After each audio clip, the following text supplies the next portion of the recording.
Hey guys, অবশেষে কিনে ফেললাম আমি আমার স্বপ্নের ট্রাক্টর। তো আপনারা দেখতে পাচ্ছেন এখন আসি আমি আমার নিজের ট্রাক্টর। তো আপনারা যদি জানতে চান আমার ট্রাক্টরটা আমি কবে কিনলাম, কিসের জন্য কিনলাম আর কীভাবে কিনলাম, তার জন্য আপনাকে দেখতে হবে পুরোপুরি।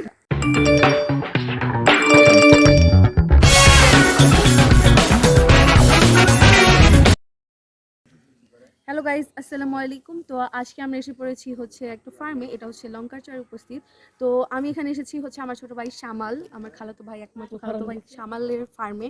শুধুমাত্র এখন এটা ওর নিজের ফার্ম না, এটা হচ্ছে আমিও ওর পাশাপাশি পার্টনারশিপে আছি। আমার এক বন্ধু তো আছে। হ্যাঁ, আমার একটা বন্ধু আছে, আপনি বেশি কথা নাম বলবেন। বলা যাবে না। তো হচ্ছে এখানে হচ্ছে আমরা আমাদের ফার্মাসকে উদ্বোধন করতে এসেছি। তো দেখেন গাইস, আমি এখানে একটা ট্রাক্টর কিনেছি। আমার ফার্মে যেহেতু গরু আছে, গরুদের ঘাস ঘাস খাওয়াতে পারে, ঘাস কাটার ট্রাক্টর লাগবে, তো এটা আছে। ওইখানে একটা দেখতে পারেন ব্লু, দুইটা আছে, আমি একটু বেশি বেশি করে রাখছি। একটা আমার ভাইয়ের, একটা আমার। আর ওই সাইডে কিছু ভাঙাচোরা আছে, ওইগুলো অনেক ওল্ড মডেল।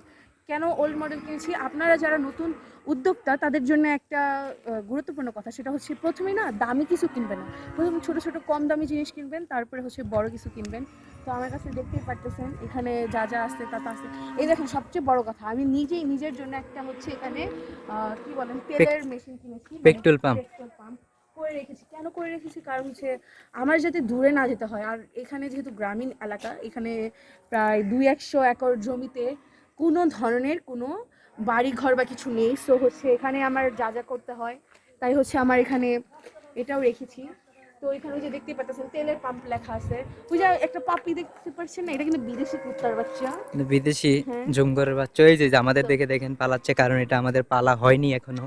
এটাকে পালবো, আমরা পালবো এটাকে, বড় করে খাওয়াই এই দাওয়াই যে এখানে এখানে অনেক এক বড় একটি, করবো। এটা কি হাউস? দেখেন গাইস, আপনাদের জন্য একটা গুরুত্বপূর্ণ কথা, আপনি যদি একটা মানুষকে খাওয়ান, ওই মানুষ আপনাকে আজকে না হয় কালকে ধোকা দিবে, কিন্তু এই কুত্তার বাচ্চাকে আমি খাওয়াই যদি বড় করি, সো ও কিন্তু আমাকে কখনো ধোকা দিবে না, অ্যান্ড ও আমার ফিউচারে আমার রক্ষা করবে। সো আমি কুকুরের বাচ্চাকে খাওয়াই, মানুষকে খাওয়াই।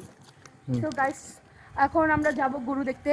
একটু অফ করে আমরা গরুটাকে দেখি। গাইস, কিছু টেকনিক্যাল প্রবলেমের কারণে আমার ভয়েসটা ক্যাপচার হয়নি, তো এই জন্য হচ্ছে আমাকে এখন আমার ভয়েসের মাধ্যমে তোমাদেরকে বলে দিতে হচ্ছে যে আমি এখানে কি কি বলেছি। তো আমি এখানে বলতেছিলাম যে হচ্ছে এই যতগুলো এরিয়া দেখতে পাচ্ছ, এগুলো হচ্ছে আমার ফার্মের জন্য, গরুদের ঘাস খাওয়ানোর জন্য এই এরিয়াটা। এখানে হচ্ছে ঘাস উৎপাদন করা হয়। তো আমরা প্রত্যেক বছর হিউজ পরিমাণে একটা অ্যামাউন্টের ঘাস এখানে উৎপাদন করি আমাদের ফার্মের গরুদের খাওয়ানোর জন্য। তো তোমরা দেখতেই পারতেছো কত বিশাল বিশাল জায়গা আমি দেখাচ্ছিলাম, এই প্রত্যেকটা জায়গাতে ঘাস উৎপাদন করা হয় গাই। তো তারপর এখানে হচ্ছে এটা দেখানোর পর আমরা চলে গেছি হচ্ছে আমাদের গরু দেখাতে। এখানে আমাদের হিউজ অ্যামাউন্টের গরু ছিল, এই সবগুলা গরু আমরা আমাদের ফার্মে এনেছি নতুন অস্ট্রেলিয়া থেকে। তো হচ্ছে যারা যারা আমার ভিডিও দেখতে ইচ্ছা করে তারা দেখবা, আর না দেখতে মন চাইলে চলে যাওয়া।